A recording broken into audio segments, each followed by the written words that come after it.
Hi எல்லாருக்கும் வணக்கங்க. எல்லோரும் என்ன பண்ணுறீங்க? சாப்பிட்டாச்சுங்களா மதியானம் சாப்பாடு? நானும் இப்போ தான் டீ குடித்தேங்க. தைச்சிக்கிட்டு இருந்தேன், தூக்கமாக வருதுன்னு போட்டு டீ வச்சு குடித்தேங்க.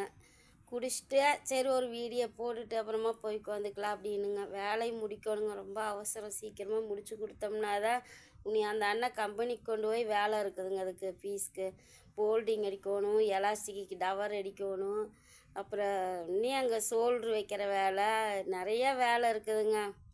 அவங்க முடிக்கணுமில்ல, டக்குன்னு முடிச்சு கொடுத்துடலாங்க. இன்றைக்கி எப்படியாவது எந்நேரம் ஆனாலும் சரிங்க உட்காந்து வச்சுருவேன். நாளைக்கு காலையிலேயே பஸ்ஸில் வச்சு விட சொன்னாங்கனாலும் நான் வச்சு விட்ருவேன். ஆனால் அந்த அண்ணன் காலையில் நேரம் கம்பெனிக்கு அந்த டைமுக்கு வரமாட்டாங்க. 8:30 மணிக்கெல்லாம் திருப்பூர் போயிருங்க பஸ்ஸு. அதுக்குள்ளே அந்த அண்ணன் அங்கே போய் எடுக்கணும். கேட்டு பார்ப்பேங்க. அர்ஜென்ட்டுன்னா அந்த அண்ணன் கம்பெனிலேயே கூட தூங்கிடுவாங்க. புருஷனும் பொண்டாட்டியும் தாங்க தைக்கிறாங்க அங்கே 2 பேருமே. அப்புறம் எல்லாருமே என்ன மாதிரி வெளியில் தான் கொண்டு கொடுத்து தைச்சி வாங்குறாங்க. கம்பெனிக்குள்ளே தைக்கிறதுன்னா அந்த அண்ணன் ஜம்சாரா 2 பேரும் தான் தைப்பாங்க. அதனால் நைட்டு கூட வேலை அர்ஜென்ட்டுன்னா அங்கேயே கூட தைச்சிக்குவாங்க. எல்லாம் பொண்ணுங்கள்லாம் பெரிய பொண்ணுங்க ஆகிட்டாங்க. எல்லாம் அவங்க வாடிக்கு சாப்பாடு செஞ்சு சாப்பிட்டுக்குவாங்களாட்டிருக்குது. அதனால் வேலை அவசரம்னா 2 பேரும் அங்கேயே இருந்துக்குவாங்க. பார்ப்போங்க, அந்த அண்ணங்கிட்ட கேட்டு பார்ப்போமே. அப்புறம் இது என்ன இந்த ஆளைத்தான் சொல்கிறேங்க. இல்லை, நேற்று கூட்டிகிட்டு போய் எல்லாம் வாங்கி கொடுத்தாச்சு. நேற்று 7 மணிக்கே எல்லாம் கூட்டிகிட்டு போய் வாங்கி கொடுத்தாச்சு அவளுக்கு. அப்புறம் எல்லாம் 2 பேரும் பல்ல போட்டுட்டு போய் சந்தோஷமாக தான் போய் எல்லாம் வாங்கிட்டு வர்றீங்க. உங்களுக்கு காசு போட வேணான்னு எத்தனை பேர் சொன்னாலும் கேட்காம காசு போட்டு விட்றாங்க. நீ போட்டு விட்றாங்களா இல்லை எல்லோரும் போட்டுட்டுங்கிறக்காக உங்கள் காசை செலவு பண்ணுறீங்களா என்னென்னா அது ஆண்டவனுக்கு தான் தெரியும், நம்மளுக்கு தெரியாது. அப்போ எனக்கு இங்கே உட்காந்துக்கிட்டு அவள் அப்படி அவளுக்கே எல்லாம் செய்யணும்னு நினைக்கிறா, எல்லாம் அவளுக்கு தான் பண்ணணுன்னு நினைக்கிறா. நான் ஒன்று சொல்லட்டுமா, ஒரு மனசாட்சியோடு நான் சொல்கிறேங்க. யாரும் என்னை தப்பாக நினச்சிக்காதீங்க. இருங்க ஒரு நிமிஷம். பையன் இங்கே வெளியே போவானாட்டு இருக்குதுங்க. கூப்பிட்டேன், இங்கே வந்து நின்னா. சரிங்க. இல்லை, இந்த மனசாட்சியோடு நான் சொல்கிறேங்க. எனக்குன்னு தோன்றதை நான் சொல்கிறேன். யாரும் என்னை தப்பாக நினச்சிக்காதீங்க. இப்போ அந்த அம்மா இருக்குது, மனைவி, என்ன வேணாலும் தப்பு பண்ணி இருக்கட்டுங்க, என்ன வேணாலும் இருக்கட்டும். ஆனால் இப்போ இருக்கிறது இவங்க வீட்டில் தான் இருக்கிறாங்க. அப்போது அடிபட்டு இருக்குது. அடிபட்டு ட்ரீட்மெண்ட் எடுக்க பாதி ட்ரீட்மெண்ட்லேயே கூட்டிகிட்டு வர்றது தப்பு தானே. அப்படி கூட்டிகிட்டே வரக்கூடாதுங்க, பாதி ட்ரீட்மெண்ட்டில் வரக்கூடாது.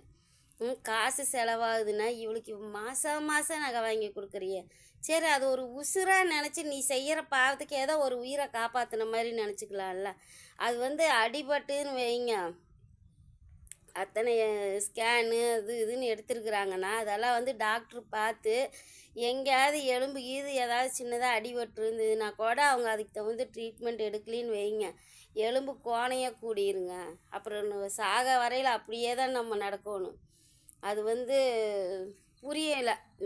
புரியாமல் என்ன, இந்த ஆளுக்கு எப்படியோ போயிட்டு போகுது, நம்மளுக்கு என்ன, இருந்தால் இருக்கட்டும், செத்தா சாகட்டும் அப்படிங்கிற மாதிரி. ஒருத்தி தான் இந்த ஆளுக்கு முக்கியங்க, வேறு யாருமே இந்த ஆளுக்கு முக்கியம் கிடையாது. ஏனுங்க, உண்மையாக எல்லாருமே இருக்கிறீங்கல்ல. கீழே விழுந்து அடிபட்டா அந்த அம்மாவுக்கு டாக்டர் பார்த்து அதில் எந்த பிரச்சனையும் இல்லைன்னு சொன்னால் தான் நம்ம வெளியில் கூட்டிகிட்டு வரணுங்க.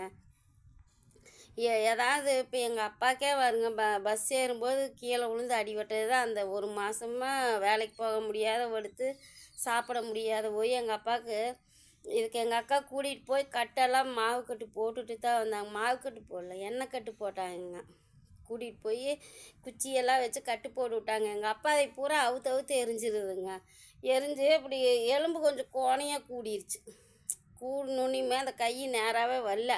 இருந்தாலும் வலியெல்லாம் இல்லைங்க அப்பாவுக்கு, கை மட்டும் கொஞ்சம் கோணையாக போயிடுச்சு. அப்படியே நான் எங்கள் அக்காவும் சேர்ந்து இங்கே கற்பக ஆஸ்பத்திரிக்கு கூட்டிகிட்டு போனேங்க. இந்த கையை இப்படி கொஞ்சம் கோணையாக இருக்குதுங்க அப்படின்னு சொல்லிட்டு எங்கள் அப்பாவை நான் கூட்டிகிட்டு போனேங்க. கூட்டிகிட்டு போனதுக்கு டாக்டர் இது உன்னை ஆப்ரேஷன் பண்ணி தான் நேராக கையை பண்ண முடியும், அவருக்கு வயசாயிருச்சு, உன்னையெல்லாம் ஆப்ரேஷன் பண்ணால் அவருக்கு உடம்பு, எங்கள் அப்பா ரொம்ப நரம்பாடத்தான் இருக்குங்க. அதனால் எங்கள் அப்பாவுக்கு ஆப்ரேஷன் பண்ணி தான் அந்த கையை நேராக பண்ண முடியுன்ட்டாங்க. கொஞ்சம் கோணலாக போயிடுச்சுங்க. அப்புறம் நீ வேண்டாங்க அவருக்கு இருக்கிற வரைக்கும் அவர் என்ன அப்படியே ரெஸ்ட் எடுத்துக்கிட்டு இருக்கிறதுன்னா அப்படியே இருக்கட்டுங்கன்னாங்க. அப்புறம் எங்கள் அப்பா அம்மா வேண்டாம் ஆப்ரேஷன் எல்லாம் பண்ணுறதுக்கு பயந்துக்கிட்டு எங்கள் அப்பா அம்மா வேண்டான்றிச்சு கூட்டிகிட்டு வந்துட்டோம், மருந்து மாத்திரை மட்டும் வாங்கிட்டு. அந்த மாதிரி இப்போ முதுகு எலும்பெல்லாம் உடஞ்சிருந்ததுன்னா அதை பெல்ட்டு கொடுப்பாங்க, போடணும். போட்டோம்னா தான் அந்த எலும்பெல்லாம் நேராக இப்படி கூடும். இல்லைன்னு வைங்க, இப்படி கோணலாக போயிடுச்சுன்னா நான் வாழ்க்கை பூரா அப்படியே தாங்க இருக்கணும். இது இந்த பொம்பளை தான் நான் வரமாட்டேன்னு சொல்லி அடம் பிடிச்சி ஆஸ்பத்திரியில் உட்காந்து ட்ரீட்மெண்ட் முழுசாக எடுத்துக்கிட்டு வந்திருக்கணும். இதுக்கு யாரோ எல்லோரும் காசு ஓட்டுறதுல தானே அந்த ஆள் செலவு பண்ணுது. அந்த ஆள் கை காசு ஒன்றும் போட்டு செலவு பண்ணலையில்ல. செலவே பண்ணலினாலும் பண்ண சொல்லி நான் என் உடம்பு நல்லா ரெடியானதாக நான் வருவேன்னு சொல்லியிருக்கோன்னு. எதுக்கு அந்த ஆள் கூப்பிட்டுன்னு பாதி ட்ரீட்மெண்ட்டில் வெளியில் வரணும்? இப்போ உட்காந்துக்கிட்டு அழுது என்ன பண்ணுறது? அவளுக்கு பாரு நேற்று கூட ஏதோ கை செயின் வாங்கி கொடுத்துருக்கு, பட்டாம்பூச்சி ஓட்ட மாதிரி. என்ன இதெல்லாம் ஓவர் ஆட்டமாக இல்லையா? கருப்பி, உங்கள் வீட்டில் எல்லா தெய்வம் குடியிருக்குதா? குத்த வச்சு உட்காந்துருக்குதா உங்கள் வீட்டில் எல்லா சாமியுமே? நீ என்ன சொன்னாலும் என்ன பண்ணாலும் உடனே அவங்களுக்கு தண்டனை கொடுத்துருமா சாமி? என்ன கதை விட்டுக்கிட்டு இருக்கிற? எல்லாம் செய்வனை நீ வச்சுக்கிட்டு உட்காந்துருக்குற. நீ சாமியெல்லாம் உன்ன மாதிரி ஆளுங்களுக்கெல்லாம் துணையாக வராது என்றைக்குமே. பண்ணுற பித்தலாட்டத்தான முறை எல்லாத்துக்கும் பயத்தை போட்டு விடுறது. நான் எதாவது போய் உடனே பண்ணுனேன்னா உடனே அவங்களுக்கு தண்டனை வந்துடும், உடனே அவங்களுக்கு எல்லாமே நடக்கும், ரத்தக்காவுவாங்க, அது இதுன்னு எல்லாத்தையும் பயப்படுத்துறது. நீ போய் செய்வேன் போய் ஒரு பக்கம் சொல்கிறிய குருஜி நாங்கள் போய் ஏதோ வேலை பண்ணிட்டு வருவியாட்டிருக்குது. என்னத்த சொல்ல? எப்படி இருந்தாலும் ஒரு வீட்டில் குடும்பத்தில் அந்த குழந்தைய குழந்தையெல்லாம் இருக்குது, அந்த குழந்தைக்கெல்லாம் துணி எடுத்து கொடுக்கணுன்னு தோணல. இவளுக்கு போய் துணி எடுத்துகிட்டு வந்து கொடுக்குற மனசாட்சி இருக்குதா? உன் பொண்டாட்டியை அவ்வளோ வச்சு பேசுகிறாள. நீ உண்மையான ஒரு ஆம்பளையாக இருந்தீன்னு வைய, சொரண உப்புல சோத்தில் உப்பு போட்டு திங்கிற ஒரு ஆம்பளையாக இருந்தால் என்ன ஒன்று தெரியுமா? நான் இருந்தால் என் குடும்பம் இப்படி ஆகாதுடி. நீ இவளை தனியாக விட்டு போட்டு உன் குடும்பத்தோடு போய் இருக்க வேண்டியதானே? வேற ஒருத்தன் நான் தான் அப்படித்தான் பண்ணுவான். ஆனால் நீ எதுக்குமே சொரணை கேட்டவன். சி, அவளை வச்சு தொழில் பண்ணுறதுனால அவள் முக்கியமாக வச்சு உட்காந்துக்கிட்டு இருக்க மாட்டேருக்குது. நல்ல குடும்பத்துலேருந்து கொஞ்சம் தப்பான வழியில் போயிட்டாங்கன்னா அவங்க என்ன பண்ணுவாங்க தெரியுமா? என் குடும்பத்தை இவ்வளோ தூரம் பேசுகிறீங்கள, நான் இருந்து என் குடும்பத்தை நான் பார்த்துக்கிறேன், உன்னை நான் கூட உட்காந்து உன்னை காப்பாற்றுறத விட என் குடும்பத்தை காப்பாற்றுறேன்னு சொல்லிட்டு போயிடுவாங்க. ஆனால் இவளும் தனியாக இருந்தாலும் இவள் ஒழுக்கமாலாம் இருக்க மாட்டாளுங்க. இவள் பேர்பட்ட அந்த பொம்பளையை விட இவள் மோசமாக தான் போவாள். ஆனால் இப்போ இந்த ஆள் எதை கேட்குறத வாங்கி கொடுக்குற, சோறாக்குற வேலையில்லை, கடையில் வாங்கி திங்கிறதாச்சு, ஹோட்டலாக போய் ரூம் போட்டு விதவிதமாக ஆர்டர் போட்டு கொடுக்குறாங்க, வாங்கி திங்கிறதாச்சு, கேட்குற ட்ரெஸ்ஸை எடுக்கிறதாச்சு, காரில் ஊர்வலம் போகிறதாச்சு, அப்புறம் எல்லாமே மான் வேட்டை மயிர் வேட்டை எல்லாமே கிடைக்கிது. அப்புறம் நீ எதுக்குமா போகிற சொல்லு? ஆனால் உன்னை நம்பி வரவங்களையெல்லாம் வச்சு நீங்கள் தொழில் பண்ணிக்கிட்டு நீங்கள் அப்படியே வாழ்க்கையில் முன்னுக்கு போய்கிட்டு இருக்கிறீங்க. தயவு செஞ்சு இந்த பொம்பளையெல்லாம் நம்பி யாரும் போய் பேசாதீங்க, போய் மாட்டிக்காதீங்க. எல்லாரும் ஒன்று சொல்லும்போது பார்த்தா ரொம்ப பயமாக இருக்குது. அப்படி தான் சில பேர் மாட்டிக்கிட்டு பணம் கொடுக்குறாங்களான்னு என்னன்னு தெரியல. இவளையெல்லாம் யாரும் கூப்பிட மாட்டாங்க. வயசாகி சிக்கல்ட்டு முண்டா இவளையெல்லாம் யாரும் கூப்பிட மாட்டாங்க. அதான் எல்லாருமே சொல்கிறாங்களே, அப்படி தான் ஏதோ நடக்க மாட்டிருக்குது. பார்த்து எல்லாம் ஜாக்கிரதையாக இருங்க. இந்த மாதிரி ஆளுங்கக்கிட்ட எல்லாம் போய் உங்களோட ஃபோனில் பேசி அவங்கக்கிட்ட உங்களோட கஷ்டத்தையெல்லாம் சொல்லி அந்த மாதிரி இதில் போய் மாட்டிக்காதீங்க. அவ்வளோதான், எனக்கு எப்படி சொல்கிறதுன்னு தெரியல. போய் மாட்டிக்காதீங்க. நல்லபடியாக இருந்து நம்ம கஷ்டமோ நஷ்டமோ கூழோ கஞ்சியோ குடித்து நம்ம மான மரியாதையோட நிம்மதியான வாழ்க்கை வாழணுங்க. இந்த மாதிரி ஆளுங்கக்கிட்ட போய் சிக்கி நிம்மதியை இழந்து கஷ்டப்படாதீங்க. ஓகேங்க, பாய்ங்க. எனக்கு கெஸ்ஸு வாங்குதுங்க. காலையில் நான் பையனை தாட்டி விட்டதுலேருந்து உட்காந்து தைக்கிறேங்க.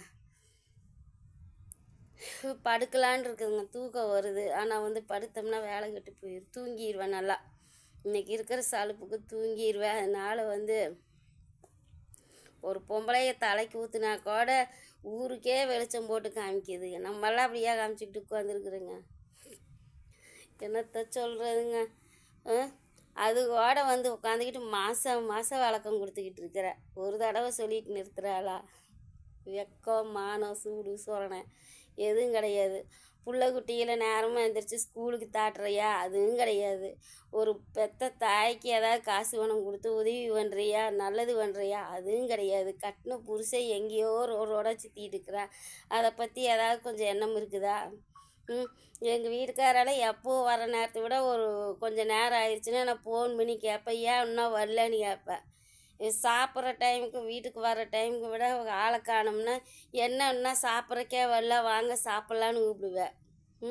ஞாயிற்றுக்கிழமை நாளெல்லாம் வீட்டில் இருக்காமல் வேலைக்கு போனாங்கன்னா கறிக்குழம்பு ஆக்கி வச்சோடனே அவங்க அப்பாவுக்கு ஃபோன் பண்ணி வர சொல்லிட்டு தான் சாப்பிடுவோம்.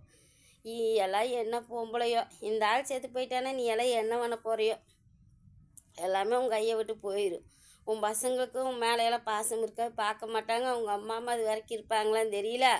இந்த ஆள் மண்டையை போட்டு உன்னோட உழப்பு நாரி போன உழப்பு தான். இப்போவே நாரி தான் கிடக்குது, இதை விட மோசமாக நாருவேன். அவ்வளோதான். வேற என்ன திருந்துறதுக்கெல்லாம் நீ எல்லாம் திருந்தவும் மாட்டேன். உனக்கும் சரி அந்த ஆளுக்கும் சரி இறுதி காலம் ரொம்ப கஷ்டமான இறுதி காலமாக தான் இருக்குது. அதுலேருந்து ஆண்டவன் வந்து உங்களை எல்லாம் காப்பாற்றவே மாட்டார். இருக்க வரைக்கும் ஆடுங்க. எவ்வளோ தூரம் ஆடை விட்டு தான் கடவுள் வைப்பார் ஆப்பு. அதனால் இன்றைக்கி நீங்கள் ஆடுறதுனால நீங்கள் ஜாலியாக சந்தோஷமாக இருக்கிறீங்கன்னு நினைக்காதீங்க. இருக்குது பெருசாக ஆப்பு வரும் உங்களுக்கு, ஆண்டவன் வைப்பான். அது வரைக்கும் நாங்கள் எல்லோரும் வெயிட் பண்ணுறோம். ஓகேவா? பாய். அதுக்குள்ளே இங்கேயே வீட்டுக்காரங்க காரில் ஓறாங்க.